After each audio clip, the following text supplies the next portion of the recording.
yung ang tagal-tagal mong nakapag-pedicure kasi na-murder yung dahil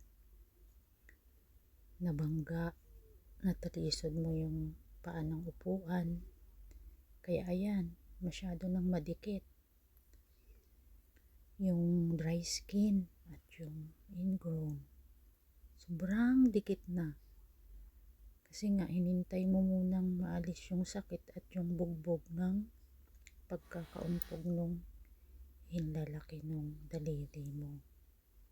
Kaya ayan, nangyari. Medyo mahirap na siyang tanggalin yung dry skin tsaka yung ingrown. Pahirapan na. Pero caring naman. Ay, sa tulad ko, ako lang din naglilinis ng kuko ko. Ay, hindi ako nagpapalinis sa iba kasi palaging nagkakaproblema. Kasi nga, malalim yung ingrown ko tsaka madikit yung aking dry skin. Kaya, pag sa iba ko pinalinis, mas malalala. Hindi lang ganyan yung aabutin. Baka mas malala pa. Kasi hindi sana yung kuko ko na magpalinis sa iba.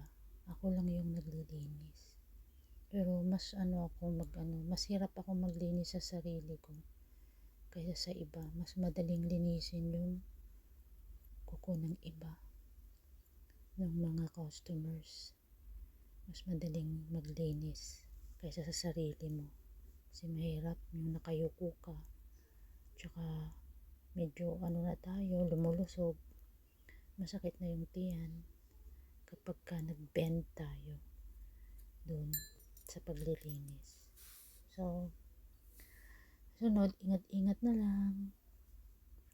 Kailangan wag nang mag-ingat-ingat na umiwas sa sa paglalakad, sa mga upuan, ito kung ano mang poste na mababangga, matatalisod. Ayan, ang laki ng dry skin Hindi pa masyadong nalinis yan. Meron pang medyo na bawas-bawasan ng kaunti doon sa siding, sa mga gilid. Pero talagang yan ang nagpapahirap pagka naka-shoes ka. Masakit siya kapag ka may dry skin tsaka yung tumubo na yung ingrown sa loob. Masakit talaga. Parang ka rin, hindi ka mapakali. Ang bigat lumakad, humakbang. At ang hirap mag-close shoes. Kahit na naka-tsinelas ka, basta makapal na yung dry skin mo. Hirap maglakad. Hindi ka mapakali. Parang ang bigat-bigat humakbang, di ba?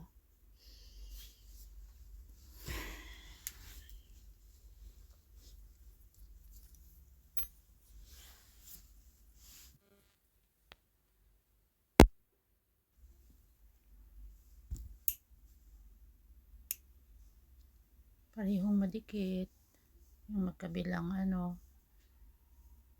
side.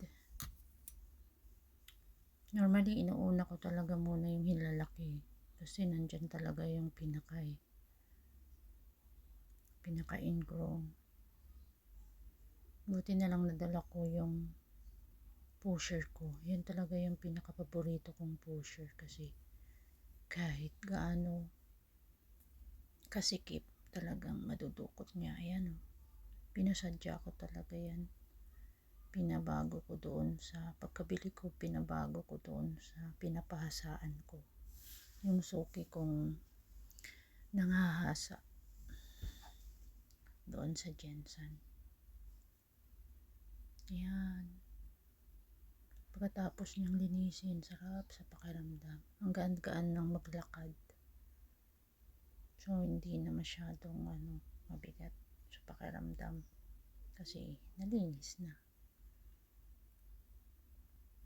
Yun. Sobrang dikit na siya. Medyo nagkaroon na siya ng kasi tinuloy-tuloy ko. Hindi naman kasi pwedeng putulin o ituloy-tuloy yung pag-push sa kanya kasi inaangat ko yung tumikit na yung dry skin. So, kailangan siyang iangat. So, pagka medyo matagal na, ganyan talaga. Medyo siya, magkakaroon ng konting bleed. Pero, hindi naman siya yung lang talaga yung sa balat. Natural lang siya, hindi talaga siya yung tumuko. Lang kasi siya talaga, nahila doon sa nahila siya kaya ganyan. So, ayan yan. So, sarap na sarap ako pagka sa iba ko nililinis yung ganyan.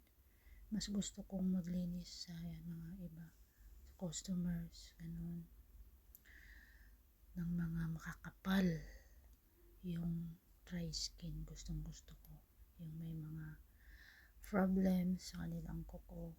Ayan. Mas hindi ako hirap maglinis sa iba. Mas nahihirapan ako maglinis sa sarili kong kuko. Pero wala akong magagawa kasi hindi ako pwedeng magpalinis sa iba. Tuwing nagpapalinis ako sa iba, pag tinatamad ako, namamarder yung kuko ko. Kasi hindi nasanay na magpalinis sa ibang kamay yung aking kuko. Kaya ako lang naglilinis. Pero kailangan siyang linisin weekly. Kasi pagka tumagal, ganyan, mahirap na talaga. Mahirap ng